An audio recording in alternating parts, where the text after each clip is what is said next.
A racetrack goes on sale for a bargain basement price. Canadians aren't actually as nice as we all thought, and I want to try my hand at interrogating a drug kingpin. This is All the Sauce.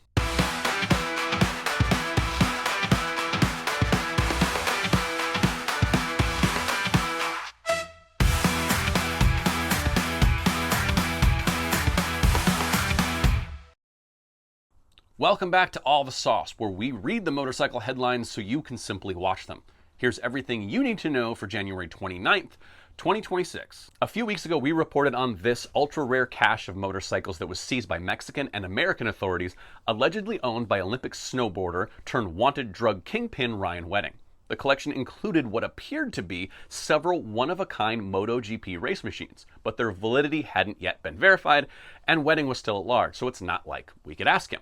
Well, all that changed last week when Mexican authorities said Ryan turned himself in to the U.S. Embassy in Mexico City, bringing an end to a years-long pursuit. On Monday, Wedding stood before a judge and pled not guilty to 17 felony counts tied to a sweeping criminal case that includes allegations of drug distribution, witness interference, and conspiracy to murder. Now, the smart money is on Wedding attempting to negotiate some sort of plea deal to exchange information on the inner workings of potential drug smuggling operations for a lesser sentence. But my question is simply this: Ryan, are the bikes real? How did you get them? Do you have any more stuffed away? Can I have one? A group of snowmobilers in Canada are attempting to make drug-dealing motorcycle collectors look like Nobel Peace Prize winners as they chased down and ultimately ran over a pack of coyotes. Not exactly motorcycle news, but as half the US is being blasted by winter storms, bikers do trade their tires and tarmac for tracks and snow. But no one in the motorcycle or snowmobiling community is claiming this cohort of despicable douchebags. Conservation officers in Saskatchewan say 4 coyotes were deliberately chased down and run over by snowmobiles about 7 miles east of Lanigan. When officers arrived, 2 of the animals were already dead, and the other 2 were so badly injured they had to be humanely euthanized at the scene. Investigators say track evidence shows all 4 coyotes were hit by the same group of riders. The Ministry of Community Safety is now investigating, calling the incident deeply concerning, which I think is far too polite.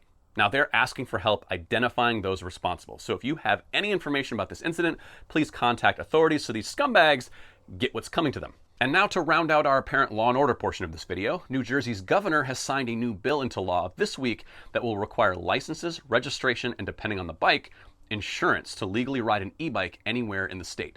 The law expands the definition of motorized bicycles to include pedal assist e-bikes, and it does away with the familiar 3-class system used in most of the country. Instead, New Jersey is creating its own categories, ranging from low-speed pedal assist bikes up to electric bikes capable of more than 28 miles per hour. Under the new rules, all e-bike riders must register their bikes and hold a valid license. Riders need to be at least 15 for motorized bike license or 17 for a standard driver's license. Higher speed e-bikes will also require insurance. Riders have 6 months to comply with the new law before the penalties kick in. Governor Phil Murphy says it is the law about improving safety of e-bike use as it increases. But pro-bike advocates are pushing back hard, calling it the most bike-unfriendly law in the country.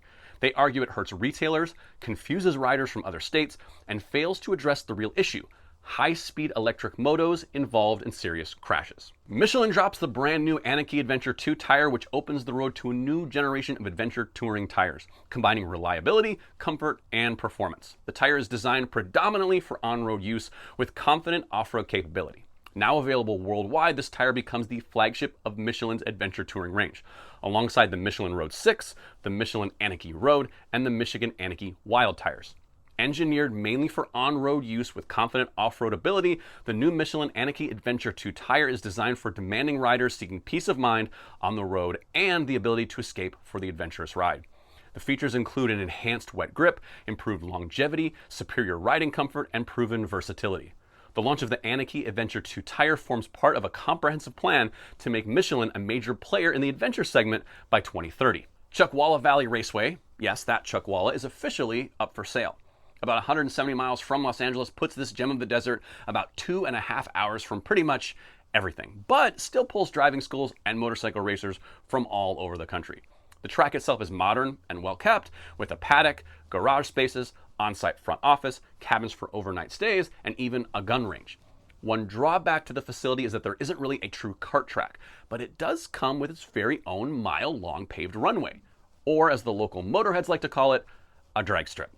All this can be yours for the very low asking price of $26 million. Now that may feel steep until you consider it's less than most Bel Air mansions, and those don't come with a racetrack or an airport. The 2026 Golden State Championship hits the Buttonwillow Raceway kart track this coming weekend, January 31st to February 1st, and Throttle Sauce is going to be there. This will be the first of 4 rounds in 2026, with subsequent weekends taking place at Reading Motorsports Park, Apex Racing Center, and Sonoma Raceway Karting Center. All 4 rounds will be qualifying events for the 2026 Mission Moto America Mini Cup National Finals, in addition to AMA Supermoto and other showcase and feature classes. The championship will be AMA sanctioned, and every event will feature the same structure, rules, classes, and procedures. There will also be new racer schools hosted by Hawk Mazada's Moto Camp at every event, so if you're looking to get out on the track, here's your chance. For more information on this event and the following rounds, check out hawkmazadamotocamp.com. BPR team owner Bryce Kornbaugh has announced a 5-rider lineup in Moto America for the 2026 season with official support from Yamaha USA. Kornbaugh himself will jump into the Michigan Super Hooligan National Championship, racing a Yamaha MT-09 while continuing to run the team. Returning to BPR racing in Supersport on the number 4 on an R9 is Josh Hayes, 4-time AMA Superbike champion and 2025 Moto America Supersport race winner. Joining Hayes in Supersport is Brendan Kettleson, who will be also on an R9 for Yamaha as he enters his first full season in Moto America. Kettleson is one of the nation's fastest club racer. He's a multi-time AFM #1 plate holder and a dominant middleweight racer in CVMA. In Superbike Cup, Dion Campbell is back on the R1 after earning his first Moto America podium last season.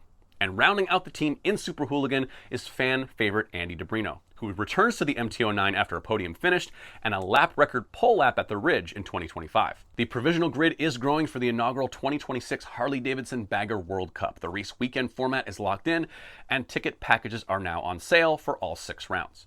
Indonesia's Needy Racing has officially joined the championship, lining up alongside Saddleman Racing Development, Cicchini Racing Garage, and Joe Rascal Racing. Now, Joe Rascal Racing has also been approved to expand from 2 to 3 riders, bringing the provisional total to 4 teams and 9 riders total.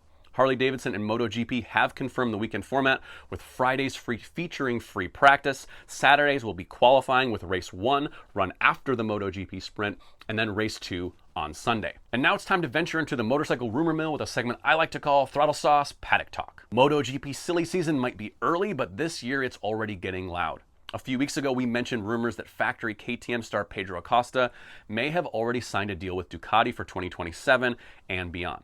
And those rumors aren't slowing down. This week, reports suggest that KTM has rewarded Tech 3 rider Maverick Viñales with Acosta's factory seat, adding even more fuel to the fire.